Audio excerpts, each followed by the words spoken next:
तो सत्य के संबंध में तो ये बहुधा होता है कि व्यक्ति को निंदा करना बड़ा प्रिय। ये निंदा तो ऐसा वहां पाप है, पढ़ के तो विचित्र लगता है। ये क्या बात हुई कि दूसरे की निंदा करना सबसे बड़ा पाप है। इतना ही कहा जाता है कि दूसरे की निंदा करना पाप है तो भी ठीक है, पर दूसरे की निंदा से बढ़ के कोई पाप नहीं है, इसका अभिप्राय क्या हुआ कि वस्तुतः गहराई से विचार करके अगर व्यक्ति देखे तो उस व्यक्ति को दो दो दृष्टि। एक तो है कि जिस बात के लिए आप दूसरे की निंदा कर रहे हैं आप में स्वयं है कि नहीं, अपनी ओर देखने का तो अवकाश ही नहीं है।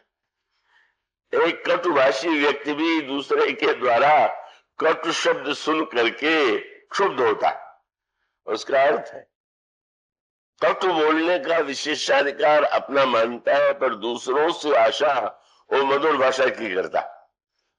उसके सबसे बड़े दृष्टांत है परशुराम जी महाराज। लक्ष्मण जी पर सबसे अधिक क्रुद्ध क्यों है? उन्होंने कहा कटुवादी बालक वध योग, ये लड़का कड़वा बोलता है इसलिए वध की योग्य। तो परशुराम जी शायद बड़े मधुर भाषी रहे होंगे, अगर उनको लक्ष्मण का कड़वा बोलना बुरा लग रहा है तो बहुत मधुर बोलते होंगे। तो मधुरता का तो श्री गणेश यहीं से हुआ था कि जनक से प्रश्न करते हैं कऊ जड़ जनक धनुष के तोरा, अरे मूर्ख जनक, यही मधुरता का सबसे श्रेष्ठ विशेषण है जो जनक के लिए दिया जा रहा है। मानो इतना एक ऐसा शब्द जो सर्वथा उपयुक्त तो नहीं है और किसी प्रकार से जनक जैसे व्यक्ति के लिए उसका प्रयोग ही नहीं किया जा सकता, और भरी सभा में तो किसी के लिए भी प्रयोग नहीं करना चाहिए, पर मेरा संकोच के कर दिया। लेकिन जब इस वाक्य को सुन करके प्रभु ने अपनी मृदु भाषा का प्रयोग किया, जैसा उनका शील स्वभाव है, प्रभु ने देख लिया कि अब जनक तो बड़े भयभीत है, क्योंकि श्री राम परशुराम जी के ठीक सामने खड़े और वे कहते हैं कि जिसने धनुष तोड़ा होगा मैं उसका सिर काट दूंगा। इस वाक्य को सुनकर के तो जितने दुष्ट राजा थे बड़े प्रसन्न हो गए। धनुष न टूटने पर उन्हें बड़ा कष्ट हुआ था और उन्होंने अपने अपने देवताओं को उलाना दिया, इतनी पूजा की, इतना पाठ किया, इतना भोग लगाया, आपने धनुष तक नहीं तोड़वाया। और बाद में जब श्री राम से टूट गया तब दोहरा कि हमसे तो तोड़वाया नहीं, अब तोड़वाने के लिए ही बचे हुए थे। कितनी छोटी अवस्था, और उससे तोड़वा दिया आपने। लेकिन परशुराम जी ने जो ही ये कहा कि धनुष तोड़ने वाले का सिर मैं काटूंगा, बड़े प्रसन्न होकर के फिर से अपने अपने इष्टदेवों को प्रणाम किया। बड़ा अच्छा किया नहीं तोड़वाया, नहीं तो न जाने क्या हो जाता। और उसके बाद जब भगवान राम बोले तो उनका शील नाथ संबोधन देखिए, नाथ संबोधनु भंजनिहारा हो यह कोवे का दास तुम्हारा। भगवान अगर सत्यवासी होते जैसे हम लोग हैं तो भगवान राम कह सकते थे मैंने थोड़ा जो करना हो कर लीजिए, ये तो नित्य ही हम लोग बोलते हैं। लेकिन वो कहते क्या है, नाथ संबोधनु भंजनिहारा हुई है कोई एक दास तुम्हारा। महाराज शंकर जी का धनुष तोड़ने वाला है तो आपका कोई एक दास होगा।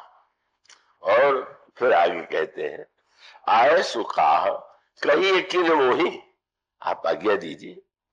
परशुराम जी शील की भाषा समझने के अभ्यस्त ही नहीं थे, या तो भय की भाषा सुनने के अभ्यस्त थे या कोटु भाषा बोलने के अभ्यस्त थे। तो श्री राम जब ये कहते हैं तो उनको ये तो कल्पना होती नहीं ये धनुष से राजकुमार ने तोड़ा है, क्योंकि देख करके और शांत भाव देख करके उनको ये लगा कि धनुष तोड़ने वाले को बचाने के लिए ये राजकुमार इस तरह से मीठी बात कर रहा है।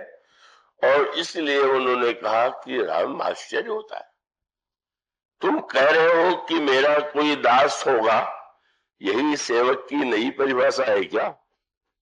क्या बोले, सेवक सो जो करे सेवकाई, हरी करनी कर करिए लड़ाई, हमारी वस्तु कोई तोड़ दे और कहे वाह हम आपके बड़े सेवक। ये कौन सी नई परिभाषा है। और कहा, सुनो राम जे शिव धनु तोड़ा, सहस बाहु सम सो रिप मोड़ा। जिसने धनुष तोड़ा है वो शस्त्र अर्जुन के समान मेरा शत्रु है। और सो विलगाई बिहाई समाजा, न तुम्हारे जई है सब राजा। अलग हो जाए वो व्यक्ति तोड़ने वाला, नहीं मैं सबका सिर काट दूंगा। अब फिर राजाओं का भय, अब क्या होगा, नहीं पता चलेगा तो सबका सिर कटेगा। इस आतंक और वाक्य को सुनकर के लक्ष्मण जी को लगा कि अब यही भाषा अगर बोलते रहेंगे तो परशुराम जी समझ नहीं पाएंगे, तो मैं जरा इनकी भाषा में इनसे बोलूं तो सरलता से समझ जाएंगे। और फिर भी इतनी सौम्य भाषा में बोले, कोई अमर्यादित अशिष्ट शब्द नहीं। लक्ष्मण जी ने कहा कि महाराज बहु धनु ही तो रील दिखाई, कबहू न असर कीन गोसाई। महाराज लड़कपन में हम लोग खेल खेल में बहुत सी धनुइया तोड़ देते थे, पर अब तो कभी नहीं आए। यही धनु पर ममता के हेतु, इस धनुष के तोड़ने से आपको इतना क्रोध क्यों आ रहा है। और पहला आरोप लक्ष्मण जी और परशुराम जी ने क्या लगाया, बोले रे नृप बालक काल बस, बोले तो इन्हें संभाल लीजिए। अरे लड़के तू काल के बस में है, तू संभाल के नहीं बोलता है। मानो न संभाल के बोलने वाला भी ये चाहता है कि सामने वाला संभाल के बोले। यही मानो जो दोहरा मापदंड है, हम अपने लिए और दूसरों के लिए दो मापदंड बनाए हुए। और इसलिए जब वो कहते हैं तो इतनी जिठाई करता हूं, तो लक्ष्मण जी तो अपनी शैली में बोलते हैं, हंसने लगे। हंसने लगे तो और क्रोध बढ़ गया और कहने लगे, लक्ष्मण जी ने हंस करके कहा, लखन कहा हंसे हमरे जाना, सुनो देव सब धनुष समाना। महाराज आप धनु और धनुष में इतना भेद क्यों कर रहे हैं, मेरे लिए तो धनु और धनु में रंच मात्र कोई भेद नहीं। आगे चल करके आप यही देखेंगे, भगवान राम की भाषा सुन के प्रसन्न होते और लक्ष्मण जी की बात वाक्य किए में उतनी अमर्यादा न होते हुए क्रोध बढ़ता जाता है। और राम को उलाहना देते हैं कि तुम्हारा स्वभाव कितना अच्छा है, और ये तुम्हारा छोटा भाई होते हुए भी सहज टेढ़ अनुहार न तो ही। तो लक्ष्मण जी ने एक वाक्य जो कहा वो सबको समझना चाहिए। लक्ष्मण जी ने परशुराम जी से, उनका अभिप्राय था कि जब तुम्हारा छोटा भाई है तो तुम्हारा अनुकरण करना चाहिए। लक्ष्मण जी ने तुरंत कहा, मैं तुम्हारा अनुचर मुनुराया। महाराज मैं तो आपका अनुयायी हूं। कितना बड़ा उत्तर है। आपको कठोर अच्छा नहीं लगता तो स्वयं बोलना बंद कर दीजिए, और अगर आपको लगता है कि कठोर वक्त बोलना आदर्श है तो मुझे भी बोलने की स्वतंत्रता दीजिए। अगर एक के मापदंड भी व्यक्ति समझ ले, बहुत बड़ा जीवन में परिवर्तन आ सकता है। लेकिन व्यक्ति जो है सर्वदा दूसरों को कसौटी पर कसेगा, अपने आप को कभी नहीं कसेगा। तो इसलिए हर प्रसंग में बात आती है। भगवान राम की परीक्षा लेकर के सती आई, कपट वेश बनाया, लेकिन आने पर शंकर जी ने जब यह कहा कि लीन परीक्षा कौन विधि, कहो सत्य संवाद। आपने कैसे परीक्षा लिया है, यह सत्य सत्य बता दीजिए। सती झूठ बोल गई। सती जी ने कहा कि महाराज कछु न परीक्षा लीन गोसाई, कीन प्रणाम तुम्हारी ही नाही। मैंने कोई परीक्षा नहीं लिया, आपने दूर से प्रणाम किया था, मैंने पास से जाकर के प्रणाम कर दिया। आश्चर्य हुआ, मैंने इतना समझाया समझ में नहीं आया, और ये कह रही है कि मैंने जाके प्रणाम किया, आपने ध्यान किया तो सारा दृश्य दिखाई दे गया। भगवान शंकर हृदय में सोचने लगे, अब मुझे क्या करना चाहिए। और तब उनके हृदय में एक संकल्प आया कि यही तनु सती भेंट मोहिनाए। यह इस शरीर से, जब तक यह शरीर सती का है, अब उनसे मेरा मिलन नहीं हो सकता। शिव संकल्प किए मन माई। तो देखिए भगवान शंकर कितने शीलवान है, मन में संकल्प आया और सती जी से उन्होंने एक बार भी नहीं कहा तुम झूठ बोल रही हो, मैंने तुम्हें छोड़ दिया, बिल्कुल नहीं। बस संकल्प ले लिया, लेकिन वो भगवान ने एक अनोखा खेल कर दिया कि सती जी को शंकर जी ने नहीं बताया, लेकिन आकाशवाणी हुई कि असपन तुम बिनु करई को आना, राम भगत समर्थ भगवाना। ऐसा ऐसी प्रतिज्ञा आपको छोड़ करके कौन सकता है, कर सकता है, आप तो श्री राम के भक्त हैं। सुनी नव गिरा सती उर सोचा, पूछा से वही समेत सकोचा। प्रतिज्ञा की पर वो शब्द तो बोले नहीं, आकाशवाणी से लग रहा है कोई प्रतिज्ञा किया है। अब सती जी भगवान शंकर से जो कह रही है वही स्वभाव, क्या कीन कवन पन कहु कृपाला, सत्य धाम प्रभु दीन दयाला। मानो मैं मुझसे भी आपने सत्य के लिए कहा था, मैं भी कहूंगी कि आप सत्य ही बोलिएगा। झूठ बोलने वाला चाहता है कि सत्य बोले, और सत्य धाम, आप तो महाराज व्यक्ति तो सत्य बोलता है, आप तो सत्य के धाम है। भगवान शंकर के सामने वही समस्या आ गई, सत्य की और शील की। अगर मैं सच सच बता दूं तो ये बड़ी चोट पहुंचाने वाली बात है। इनके हृदय को हम जो प्रतिज्ञा कर चुके हैं, हम उसका पालन करें, लेकिन हमारा उद्देश्य इनको पीड़ा पहुंचाना नहीं है। यही जो शंकर जी की शील की वृत्ति है। और शील की वृत्ति क्यों? जो श्री राम का भक्त होगा उसमें अगर शील नहीं है तो भक्त कैसा है? भगवान शिव जो है वो तो प्रभु श्री रामभद्र के अनन्य भक्त है, इसलिए भगवान राम का जैसा शील है उससे मिलता जुलता शील उनका है। मानो सती जी ने कहा, लेकिन यद्यपि सती पूछा बहु भांति, तदपि न कहे त्रिपुर आराध।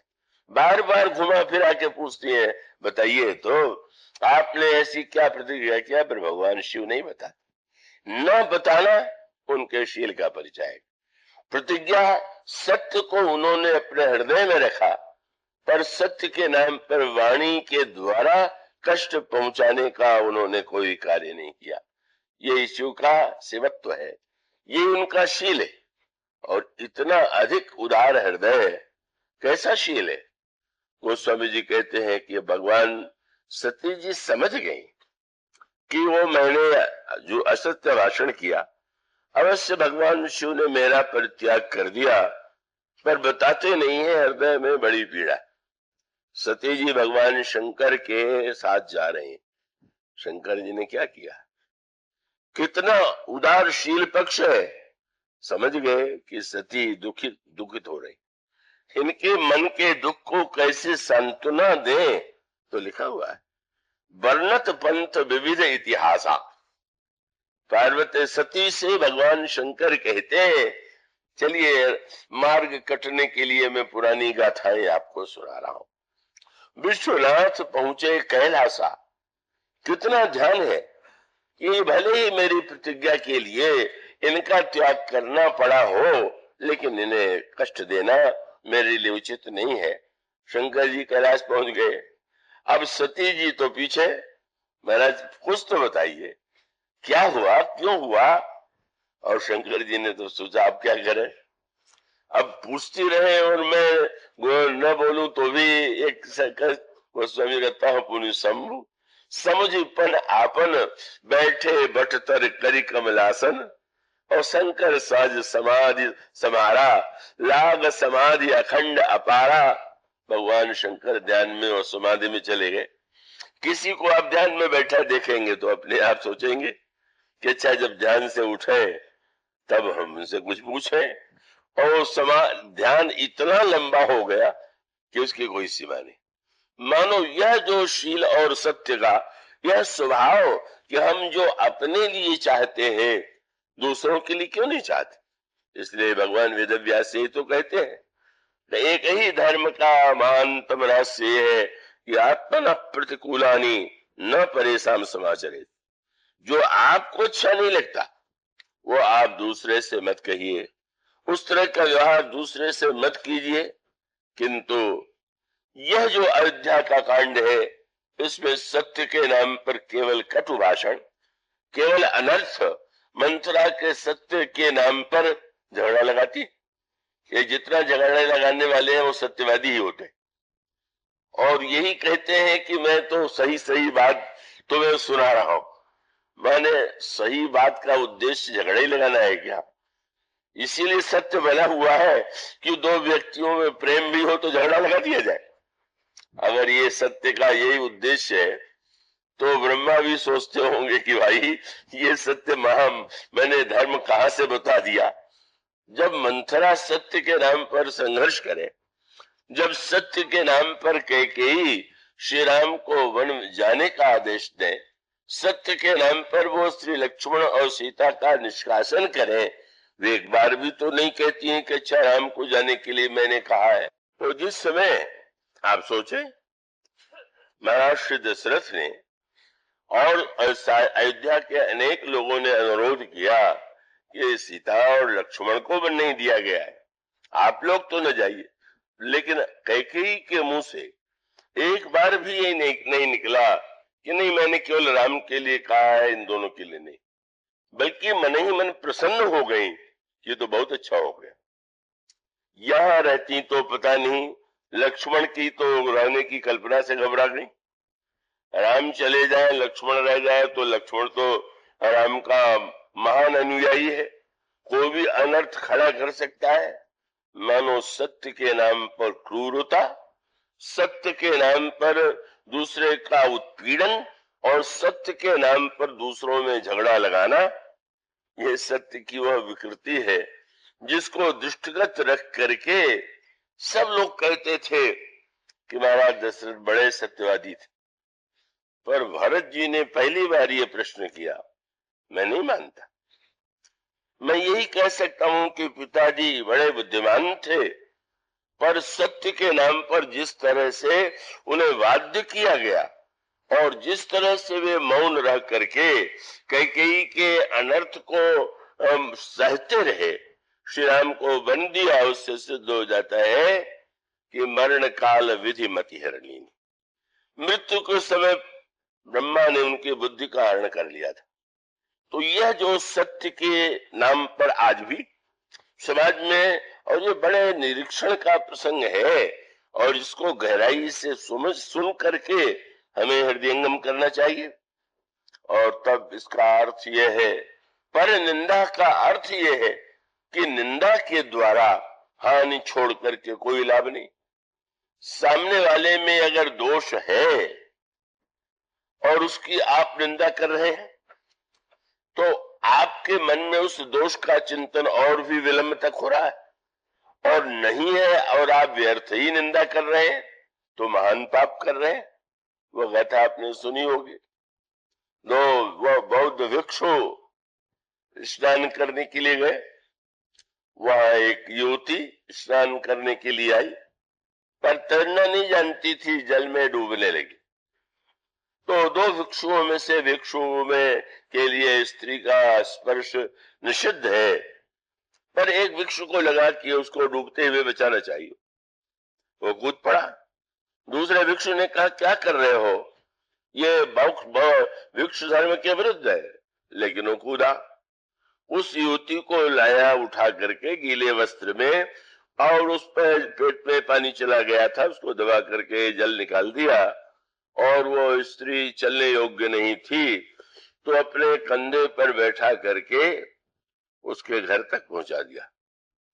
जब दोनों भिक्षु लौटे तो एक भिक्षु ने तुरंत कहा कि आज इसने भिक्षु धर्म का महानतम उल्लंघन किया, या का नारी का स्पर्श, और वो नारी भी ऐसी जिसके वस्त्र भीगे हुए, युवती सारा शरीर उस वस्त्र से झलक रहा और ये केवल इसने स्पर्श नहीं किया, कंधे पर ढोया, वहां तक पहुंचा दिया। भिक्षु को दंड मिलना चाहिए।